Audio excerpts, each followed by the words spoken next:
I didn't flinch when he said it. The smell of charred meat hung heavy in the air, beer bottles clinking as everyone laughed at the punchline. Except, the punchline was me. Old enough to pay rent or get out, Dad said loud enough for the neighbors to hear. Everyone laughed. My uncles, my cousins, even my sister. Mom smiled that cruel little smile that never reached her eyes. I forced a smile too, because what no one realized was I had already signed the closing documents the day before. Growing up, I was the one who kept the house running. My paycheck went to bills. Electricity, water, Wi-Fi, all in my name. They didn't care where the money came from, as long as the lights stayed on and the TV worked. When the fridge was full, they joked I was finally useful. When it was empty, I was blamed. I told myself it was temporary. That family was supposed to be give and take, that someday they would see me as more than their safety net. But the truth had been staring at me for years. They didn't want me. They wanted what I provided. The BBQ sealed it. The way they laughed told me everything I needed to know. That night, I went to my room and stared at the stacks of envelopes with my name on them. Utility bills, credit card receipts, rent agreements, all paid by me. All proof of who was really keeping this family afloat. My hand didn't shake when I made the decision. I wasn't leaving in shame. I was leaving in silence, with precision. The next morning, I packed my things, just 2 bags. Everything else, the couch, the TV, the furniture I had bought, stayed behind. Let them enjoy it. For a week, because at noon, I stood in front of my new house. My house. Keys still cold in my hand, contract stamped, mortgage under my name only. No one knew. I felt the first taste of freedom then. It was quiet, clean, mine. But freedom wasn't enough. Justice was still waiting. That afternoon, I made the calls. Power company, water supply, internet provider. Every account was linked to me. Every bill auto-paid from my bank. I ended it all in 15 minutes. Please confirm cancellation, the customer service rep asked.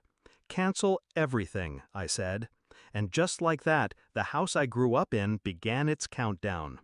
By evening, my phone buzzed. First from Mom, Wi-Fi down, fix it. Then from Dad, power cut, pay the bill now. I didn't answer. I poured myself a drink, sat on the floor of my new living room, and listened to the silence. By nightfall, the calls turned to threats. Do you think you're funny? Turn it back on or don't bother coming home. That was the first time they realized I wasn't coming home. 2 days later, I returned, not to stay, to deliver the final blow. They were sitting in the dark when I walked in. Candles flickered on the dining table. My sister was whining about missing her shows. My parents looked older, tired, irritated, helpless. Dad's voice cracked when he saw me. Where the hell have you been? Fix this! I set the new keys on the table. The sound was sharp, deliberate. I won't be paying the bills anymore, I said calmly. The words hung in the air. Mom's face drained of color. Dad opened his mouth, then closed it. My sister laughed nervously, waiting for the punchline that never came. I moved out, I added. Everything's in my name. Power, water, Wi-Fi. You'll need to set up your own accounts now. Silence. I watched realization dawn on them, slow and brutal. Dad's eyes flickered with something I hadn't seen before. Fear. Mom clenched her jaw. My sister whispered, "Wait, you can't just leave us like this." But I already had. You wanted me to be grown enough to pay rent or get out, I reminded them, so I got out. And now you'll see what this house costs without me. No yelling, no revenge speech, just truth. The next day, I received a message from the landlord. Rent hadn't been paid. My parents had never transferred a dime. It had always been me. Without me, eviction was inevitable. I didn't reply. Instead, I unpacked in my new house. I filled my fridge with food no one else would touch. I set my own Wi-Fi password. I turned on every light just because I could. It wasn't about punishment anymore. It was about freedom. about finally cutting the chain. Weeks later, my sister texted me from a borrowed phone. "We're staying with Aunt Lisa until Dad figures things out. Hope you're happy."